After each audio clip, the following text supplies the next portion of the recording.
Alright lads, this is Fenner from Phonetic Array, and I thought I'd just come and share my first impressions on HOTS, since as you might know if you follow this channel, I was moving house for the last month, so I didn't really get to experience HOTS. So this release is kind of like, it's a completely fresh game for me. So yeah, I thought I'd just come and share my release thoughts, what I think of the game, what I think of Zerg, and the matchups in general. So first off, I played like 60 games since release, which was about, well, I don't know, like maybe even 20 hours now, 20 hours ago. I did have a sleep in there somewhere, so I haven't just been starving myself and not drinking, not sleeping and everything. I have slept, ate and drank through that time as well. But yeah, I'm gonna say then, I'm loving the game. I'm loving HOTS right now. One thing that I really enjoyed on the release party is the life versus flash games. I never really saw HOTS TVZ before that, and it really showed like the units and all the micro that's been added to the game for Zerg. Like, I think the game right now is a lot harder for Zerg, and possibly for Terran as well, and all the races. Like, there's so many little micro tricks, and I think it makes for much more intense, exciting games. I think you're gonna need like twice the APM to play Zerg in the late game against Terran and ZVT in Heart of the Swarm. So anyway, talking about the game, like the first few ladder games I played, like I had no idea what I was doing, and I just got smashed by these Reaper openings, because obviously I'm not used to Reaper openings from Wings. They're completely new to HOTS. I just got completely smashed by those, but I slowly got used to those, and I found it quite easy to hold the Reaper openings once you get used to them. And TVZ is the one place where I've come up with a really nice build, which is a roach pressure burrow build on hatch tech. Because you've got that burrow on hatch tech now, you can abuse it. Like there's a Dongray Gu build that he used to use, which is like 10 roach pressure. I kind of changed it up a bit. I've gone pull first because it makes it easier against Reapers and things like that.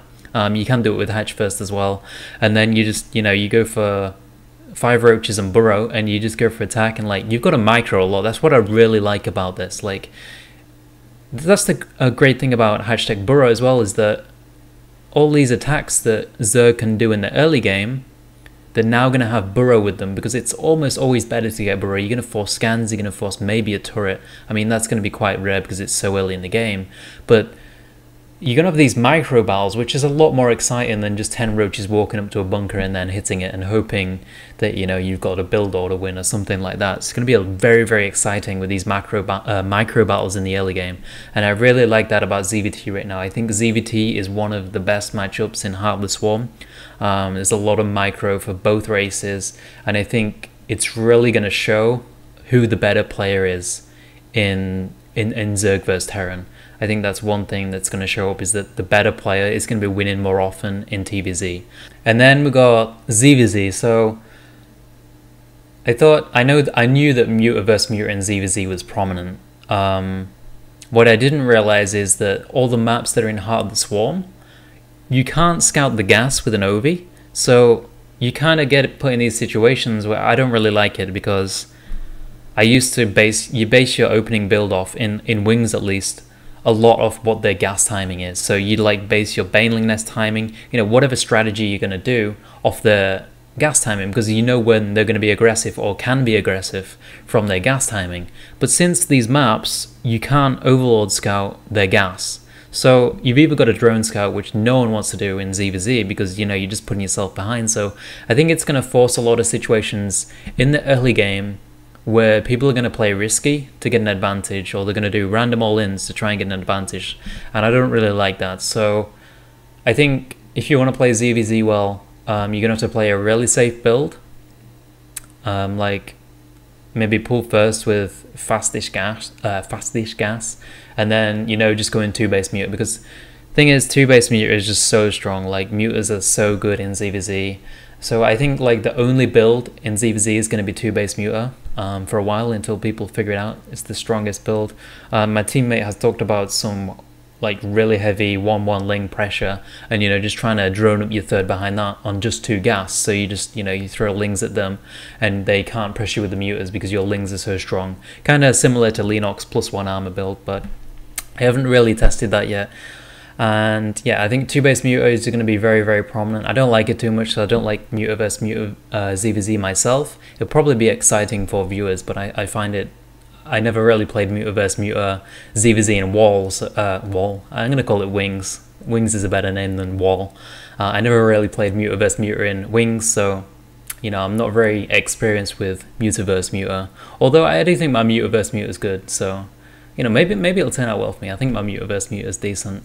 But yeah, I think it's going to be a very linear matchup with people taking random risks in the early game because you can't scout the gas, and then, you know, pretty much everyone going 2-base muto. And then we got ZVP. So ZVP, honestly, I haven't really played too much of it. You know, I haven't even faced the dreaded late game Sky Toss ball. I think one thing that's going to be prominent is Ling Hydra maxes, like the old school Stefano Roach 200 Roach pushes. They're now just going to be Ling Hydra max pushes. Like the speed upgrade makes it so good. Like you just get 3-base 4 gas, and you know, you just go Hydra Ling and you push. And with Stargate openers being so popular, I think it's going to be really strong in the metagame right now. And I'm not really sure if you open Void Raid first, if you can hold it. So if you want to take a fast third, that is. So I think Hydra Ling maxes are going to be really, really strong.